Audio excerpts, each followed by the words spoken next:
Good morning. My name is Patrick Ziegert. Welcome to the Brain Injury Alliance of Arizona Be Resilient presentation of 2020. Thank you so much for being here and allowing me to present with you this morning. Today's presentation about resilience I think is especially relevant considering the challenging times that we're all living in, especially with things like COVID-19, political unrest, and other social issues that are occurring around our world today. Resilience is a way that we can get through some of the more challenging times. So today we're just going to go over some things that might help people develop some tools to overcome some adversities. So before we start talking about some strategies and some things, I just wanted to give a couple of definitions about what resilience really is. So Webster's definition of resilience is the capability of a strained body to recover its size and shape after deformation caused especially by compressive stress, or easily, an ability to recover from or adjust easily to misfortune or change. Other ways to define resilience might be the ability to become strong, healthy, or successful again after something bad happens, or the ability of something to return to its original shape after it's been pulled, stretched, bent, or etc. And I think that each of us, especially in these challenging times, can probably feel a little bit stressed, pulled, or pressured, maybe bent, and certainly coming into this year, many of us that are watching have in some way or another been bent or pulled or pressured in the past. So I think today is going to be a really good presentation to talk about how we can adapt to some of the challenges that we're facing in our lives. How do people deal with difficult events that change their lives? Things like the death of a loved one, the loss of a job, the loss of their home, food insecurities, relationships, and other things like that that could cause a person some stress are certainly difficult events that people face in their lives. Other traumatic events could be reacting to circumstances such as flood or other natural disasters, an accident, but whatever brings out a flood of emotions or a sense of uncertainty. People generally adapt well over time to life-changing situations and stressful conditions. In fact, most people bounce back from adversity very well, especially if they've got the tools to be able to be a little bit more resilient. But what enables them to do so? It involves resilience, an ongoing process that requires time and effort and engages people in taking a number of different steps. So what is resilience? It's the process of adapting well in the face of adversity, trauma, tragedy, threats of significant resources of stress, such as family relationships, as we mentioned, loss of a job, or other things that we talked about just a moment ago. Certainly financial stressors and things in the workplace can also cause a person to feel uncertain about what's going on.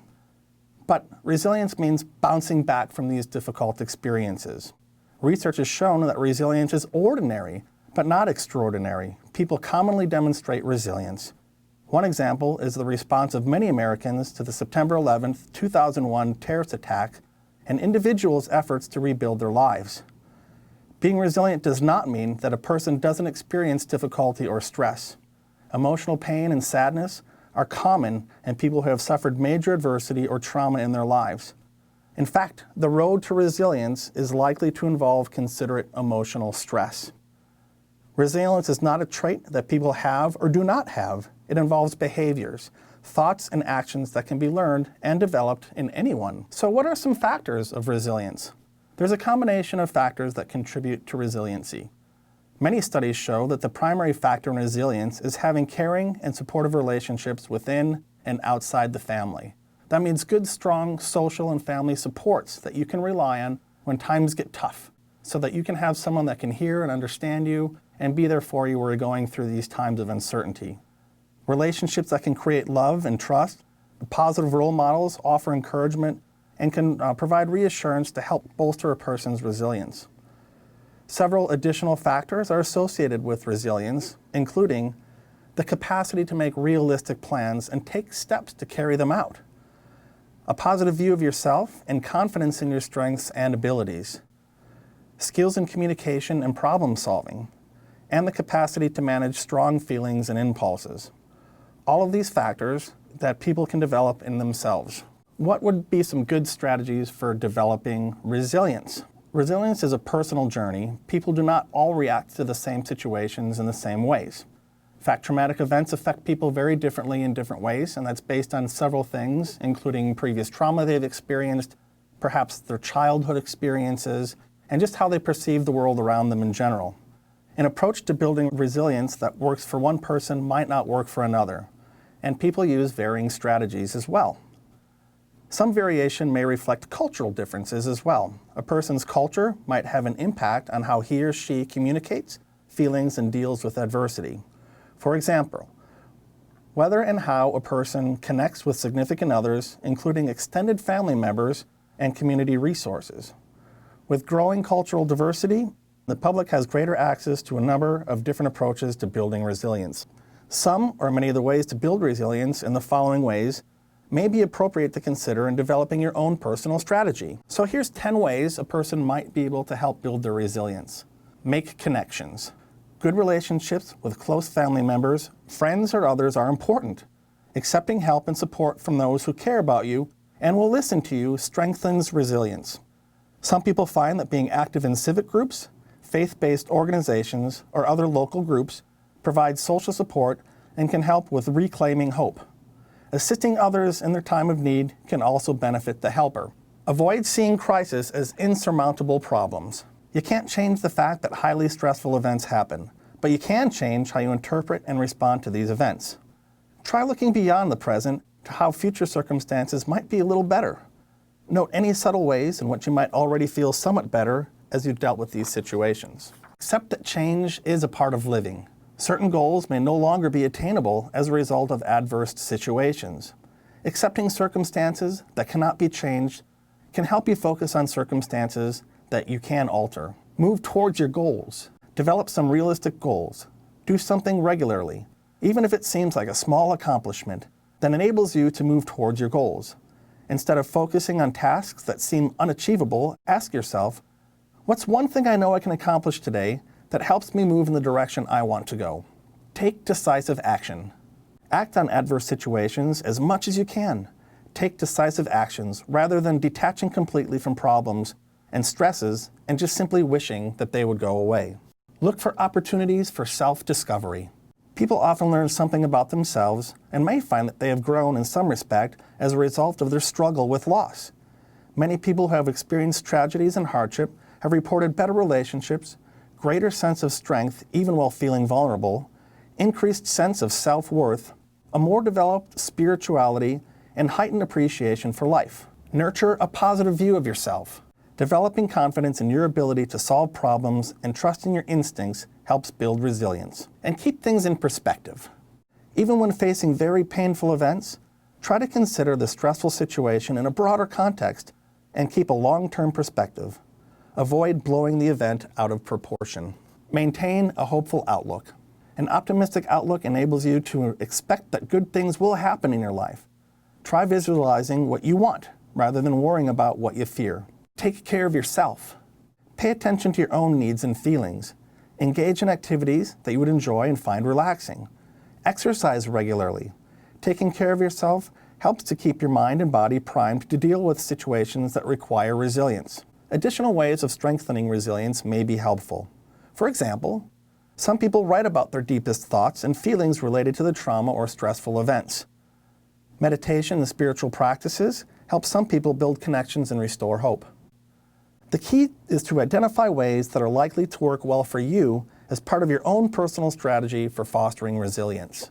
When stress happens, one thing to do would be to learn from your past. Think, what was the worst thing that ever happened in my life? How did it affect me? What were my supports? Where did I find my inspiration? What made me hopeful? And how can I use those things to help get me through this situation? Staying flexible. Let yourself experience what happens. Change is inevitable, it's part of life. But think that there is more than just surviving this situation.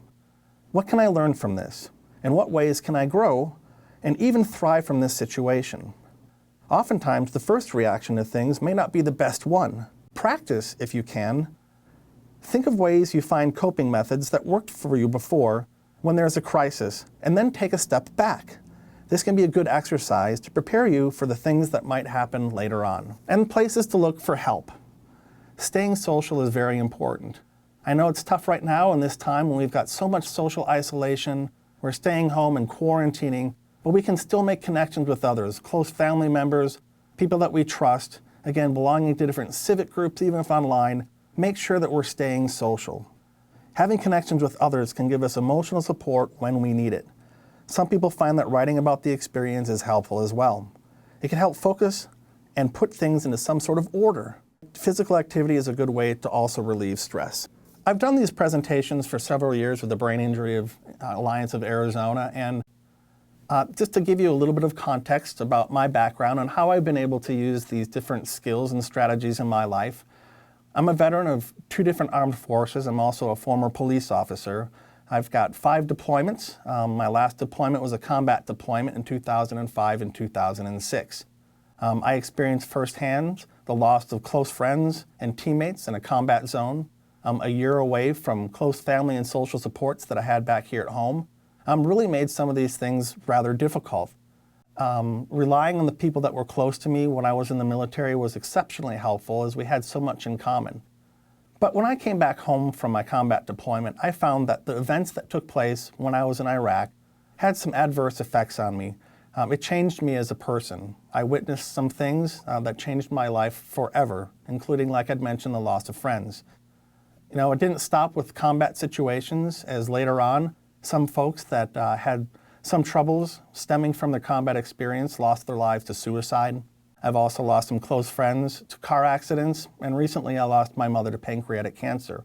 So when I think back about the kinds of strategies that we're talking about here today, I've had to practice using those things in my own life. And I can tell you that I do practice what I teach. I know that not every day is a good day, especially in these really uncertain times. But every day I try to think and take inventory of the things that are good in my life. And when I think about the things that might be bad, maybe about the upcoming school year, or when we might be able to return to more social activities, I think about the strategies that I've used and shared with you today about looking forward to those uncertain things and try to find the optimism needed to ensure that we can get through these things. So the last thing that I want to share with you this morning or today is going to be something that Robert Taylor, an author, wrote in 2001. And he says, "Your life is like a river. Your life begins small, something like the drops of rain, which become small streams and eventually great rivers which flow into the ocean. Like these streams and rivers, we encounter obstacles and challenges. The streams and rivers overcome these obstacles by wearing them down or finding a path around or through them. At times there are massive floods, huge waterfalls, and raging rapids. Then there are periods of smooth and peaceful flow. The thing to note is that the flow never stops. It continues to the ocean until the ocean is reached. The river never passes the same point twice, and is only at that point for the precise moment it is there. It flows immediately to the next point in its journey. It does not normally backtrack. Those few times it does, it becomes stagnant and brackish. The river does not struggle and strain. It simply flows on until it reaches its destination. The river will at times change direction because of obstacles encountered, but it will continue the journey to its goal. When one path is blocked, it seeks another path. The river is patient, for it knows it will eventually reach its destination. It is also consistent and persistent. There are many parallels between the river and our lives. As babies and children, many small items of input from our outlook on life and influence the way our lives flow. Meager input equals meager flow, whereas greater input gives our lives greater flow. So how many parallels could you find between the river and your life? Thank you for tuning in, and we will see you next time.